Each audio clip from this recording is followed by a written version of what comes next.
എല്ലാവർക്കും വളരെ മൃഗീയമായ പപ്പടം പിടിക്കുന്നവരുള്ള ഒരു ന്യൂ ഇയർ നമസ്കാരം. അത് ശരി. അങ്ങയുടെ മകനൊരു കലാകാരനാണെന്ന് ഞാനിപ്പോൾ ഈ അടുത്തിടെയാണ് അറിഞ്ഞത്. മകൻ മാത്രമല്ല, വളരെ വൈശാചികമായിട്ട് പറയുകയാണെങ്കിൽ ഞാനും ഭയങ്കര കലാകാരനാണ്. അതുപോലെ തന്നെ കഴിഞ്ഞ 5-8 വർഷങ്ങളായിട്ട് എൻ്റെ മകനായിട്ട് പൊക്കി പറയില്ല കേട്ടോ, ആലപ്പുഴ കായംകുളം ചേർത്തല നിയോജക മണ്ഡലത്തിൽ മിമിക്രി, ബോണാറ്റിന്, ഭരതനാട്യം എല്ലാത്തിനും ഫസ്റ്റുവനാണ്. എന്തിനേറെ പറയുന്നു, ഈ അടുത്ത കാലത്ത് തിരുവല്ലായി നടന്ന മിമിക്രി മത്സരത്തിന് വരെ ഇവ ഫസ്റ്റ് അടിച്ചുകൊണ്ട് പോയി. അത് വേറെ സംഭവം. ഇവൻ്റെ ആ മോഹൻലാലൊക്കെ കേട്ടിട്ടുണ്ടോ നിങ്ങൾ? ഇല്ല, ഞാൻ കേട്ടിട്ടില്ല. ഈ പോടാ പോലെ ദിനേശ് ഇങ്ങനെ അതിമോഹം ഇങ്ങനെ ഇല്ല, അങ്ങനെയൊന്നുമില്ല. അപ്പച്ചൻ പഠിപ്പിച്ചെന്ന് 1-2 രബ്ബിന് കാണിച്ച് 10 പൈസ ഉണ്ടാക്കാനുള്ളൊരു ശ്രമം. അതിന് ലീഡറും മക്കളും എന്നെ അനുവദിക്കില്ല. അതെനിക്ക് പറയാനുള്ളൂ. സൂക്ഷിക്കണം. ആ കർണാടനും മുരളി പത്മജം പുറത്തിട്ടാവും, കാലാവായി നിലത്തടിക്കും. സൂക്ഷിച്ചു പോയാൽ കൊള്ളാം. കണ്ടില്ലേ, കുഞ്ഞുങ്ങളുടെ ഹൃദയമാണ്. മാടപ്രാവിനെ പോലെ കുണുങ്ങി കുണുങ്ങി പോകുന്ന നോക്കി. വെറുതെ പറഞ്ഞ എൻ്റെ അപ്പച്ചനോടല്ലേ. എന്തായാലും നിങ്ങളൊരു മിമിക്രി കലാകാരനാണെന്ന് അറിഞ്ഞതിൽ സന്തോഷം. മിമിക്രിയിൽ നിങ്ങൾ എന്താണ് അവതരിപ്പിക്കാൻ പോകുന്നത്? ഞാൻ ഈ സിനിമാ താരങ്ങളുടെ ശബ്ദമാണ് കാണിക്കുന്നത്. ഈ സിനിമാ താരങ്ങളുടെ ശബ്ദം എടുക്കൽ എനിയും നിർത്തിക്കൂടെ? അപ്പൊ എന്റെ വീട് താൻ നോക്കുവോ?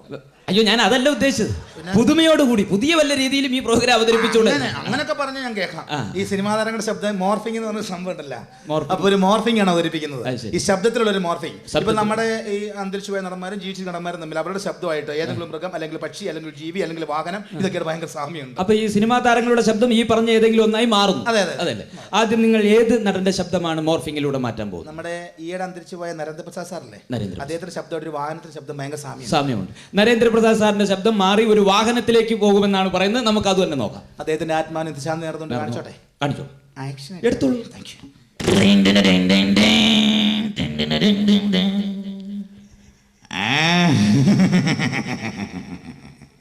രാഘവനല്ലേ, രാഘവന്റെ നാട് കൊള്ളാം.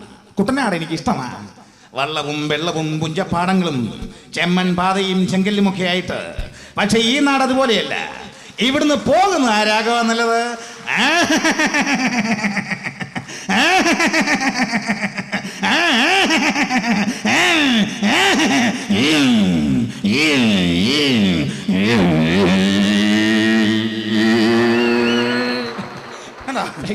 വളരെ മനോഹരമായിരിക്കും. ഈ കമ്പ്യൂട്ടർ യുഗത്തിന് യോജിച്ച ഒരു പ്രോഗ്രാമാണെന്ന് തോന്നുന്നു. ഇനി മോർഫിംഗിലൂടെ ഏത് താരത്തിന്റെ ശബ്ദമാണ് നമ്മൾ? നമ്മുടെ ലാലു അലക്സ് ചേട്ടൻ. അദ്ദേഹത്തിന്റെ ശബ്ദമായിട്ട് കണ്ടത് ചാടി ചാടി നടക്കുന്ന ഒരു ജീവിയായിട്ട് ഭയങ്കര സാമ്യമുണ്ട്. വിദേശത്തൊക്കെ നല്ല മാർക്കറ്റുള്ള ജീവിയല്ലേ? അതിന്റെ കാലിനാ. ശരി, എന്തായാലും നോക്കാം. ഷക്കീലെ പോലെ കാലിനാണ്. റൈറ്റ്. എടുത്തോളൂ.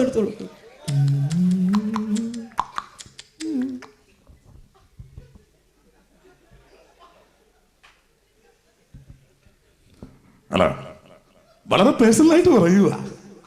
ചന്ദ്രദാസ് അല്ലേ? I am doctor Harikumaran Menon. Chandradas, എന്റെ സൗഭാഗ്യങ്ങൾ ഓരോന്നായി നിങ്ങൾ തട്ടിയെടുത്തുകൊണ്ടിരിക്കുകയാണ്. ആദ്യം എന്റെ ഭാര്യ, ഇപ്പോൾ എന്റെ മകൾ. പ്ലീസ് ചന്ദ്രദാസ്, എന്റെ മകളെയെങ്കിലും നിങ്ങൾ എനിക്ക് വിട്ടു തരണം. ഇത് മാത്രമേ ഞാൻ പറയുന്നുള്ളൂ. വരട്ടെ.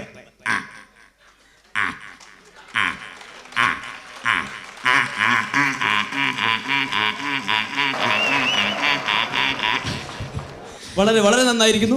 ഇനി മോർഫിംഗിലൂടെ ഏത് സിനിമാ താരത്തിന്റെ ശബ്ദമാണ് ഏതിലേക്ക് മാറ്റുന്നു? നമ്മുടെ മധുസാറില്ലേ, മധുസാർ. അദ്ദേഹത്തിന്റെ ശബ്ദമായിട്ട് വീട്ടിൽ വളർത്തുന്ന ഒരു മൃഗമായിട്ട് ഭയങ്കര സാമ്യമുണ്ട്. മധുസാറിന്റെ ശബ്ദം മാറി വീട്ടിൽ വളർത്തുന്ന ഒരു മൃഗമായി മാറുമെന്നാണ് പറയുന്നത്. നോക്കാം.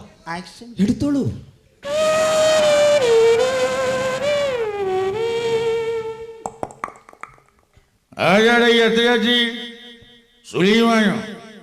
എന്താണ് പുറകെ പിടിച്ചിരിക്കുന്നത്? റിവോൾവർ കൊള്ളാം. എന്നെ കൊല്ലാൻ പോകുന്നതല്ലേ? എന്തായാലും ഞാൻ പഠിപ്പിച്ച വിദ്യ എന്റെ തന്നെയാവട്ടെ. വെടിവെക്കാല്ലെങ്കിൽ തിരിച്ചു പോടാ, പോവാൻ.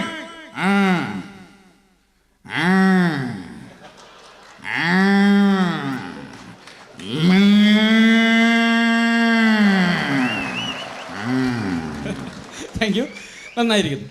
ഇനി ഏത് താരത്തിന്റെ ശബ്ദമാണ്? അന്തരിച്ചുപോയ കുതിരവട്ടം പപ്പുച്ചേട്ടൻ. അദ്ദേഹത്തിന്റെ ശബ്ദമായിട്ടും ഇതുപോലെ വീട്ടിൽ വളർത്തുന്ന മൃഗമായിട്ട് ഭയങ്കര സാമ്യമുണ്ട്. പപ്പുച്ചേട്ടന്റെ ശബ്ദം ഇതുപോലെ ഒരു മൃഗമായി മാറും. നോക്കാം. എടുത്തോളൂ.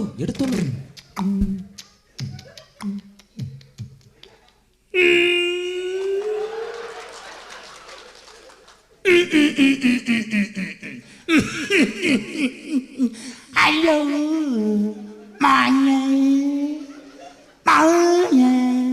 നമ്മൾ ഇന്നാളൊരു കല്യാണം കഴിച്ചു കഴിച്ച് ഓളൊഴിച്ചോട് ഒളിച്ചോടി പോയി. നമ്മൾ പിന്നെ ഒരു കല്യാണം കഴിച്ച് ഓള് മറ്റൊരു ഒളിച്ചോടി പോയി.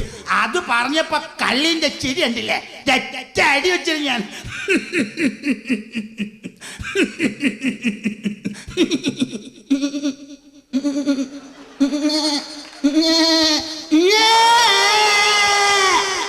വളരെ വളരെ നന്നായിരിക്കുന്നു. ഇനി ഏത് സിനിമാ താരത്തെയാണ്? ഇനി ഫോട്ടോ ഫ്രെയിം ചെയ്യാൻ പറ്റാത്തൊരു നടനുണ്ട് കോഴിക്കോടുള്ള. കോഴിക്കോടുള്ളത് അതാരാ? മാമുക്കോയ അവര് പറഞ്ഞു. മമ്മുക്കോയ. പല്ലിങ്ങനെ നിൽക്കല്ലേ, പല്ലിങ്ങനെ ഇരിക്കും. അദ്ദേഹത്തിന്റെ ശബ്ദമായിട്ട് നമ്മുടെ കേരളത്തിലെ ദേശീയ പക്ഷിയായിട്ട് ഭയങ്കര സാമ്യമുണ്ട്. നോക്കാം, എടുത്തോളൂ.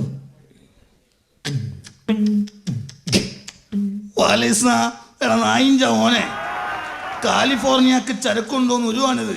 കാലിഫോർണിയക്ക് നിങ്ങൾക്ക് രണ്ടാക്കും വേണ്ടി വേണമെങ്കിൽ നമ്മളെ ദുബായ് കടപ്പുറം വരെ തിരിച്ചുവിടാം. പക്ഷെ നീന്തണം, പിന്നെ കുറച്ചറിവ് പഠിക്കണം.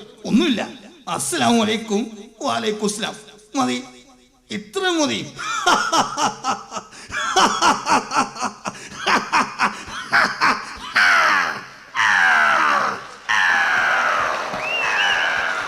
താങ്ക് യു, വളരെ നന്നായിരിക്കുന്നു. സ്വല്പം നേരം കൂടി നിങ്ങൾക്ക് സമയമുണ്ട്. ഒരു താരത്തെ കൂടി വേണമെങ്കിൽ നിങ്ങൾക്ക് അനുകരിക്കാം. തിരക്കഥയും സംഭാഷണവും സംവിധാനവും വേണ്ടി വന്നാൽ പോസ്റ്റർ വരെ ഒട്ടിക്കുന്ന ബാലചന്ദ്രമേനോൻ. അതെങ്കിലും മനസ്സിലായല്ലോ. Thank you. അപ്പൊ അദ്ദേഹത്തിന്റെ ശബ്ദവുമായിട്ട് നമ്മുടെ നാട്ടിലും വീട്ടിലൊക്കെ കാണുന്ന ഒരു മൃഗമായിട്ട് ഭയങ്കര സാമ്യമുണ്ട്. ബാലചന്ദ്രമേനോന്റെ ശബ്ദം ഏത് മൃഗമായിട്ടാണ് മാറുന്നത് നോക്കാം. ഇനി ചോദിക്കണ്ട, എത്ര വേണമെങ്കിലും എടുക്കാം.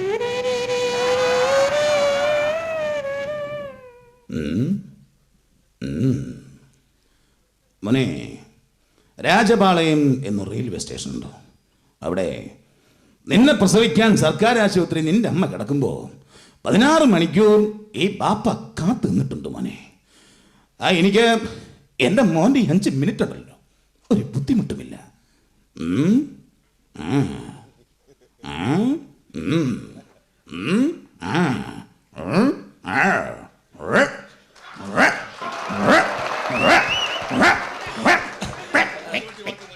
അല്ല, കുഴപ്പമില്ല, സമയം കഴിഞ്ഞു. ഇനി എന്റെ ഒരു മോനുണ്ട്, ഓനെ കൊണ്ട് മിമിക്രി കാണിപ്പിക്കണം കേട്ടാ. അങ്കിളിനെ പോലെ കോമഡിയാണ്. അച്ഛൻ മുഖ്യമന്ത്രിയാണ്. അപ്പൊ എന്റെ അച്ഛനും ഞാനും കഴിഞ്ഞിട്ട് മതി നിങ്ങൾ പ്രതിപക്ഷക്കാരും കോമഡി അമ്മാവിന്റെ മോന്റെ ഒക്കെ തമാശ. എന്റെ അച്ഛന് തന്നെ യാതൊരു വിലയില്ലാതെ മൂട്ടി തീ പിടിച്ച് നടക്കുക. അപ്പോഴോന്റെ മോൻ വന്ന് നമ്മളെ വെട്ടത്. പോ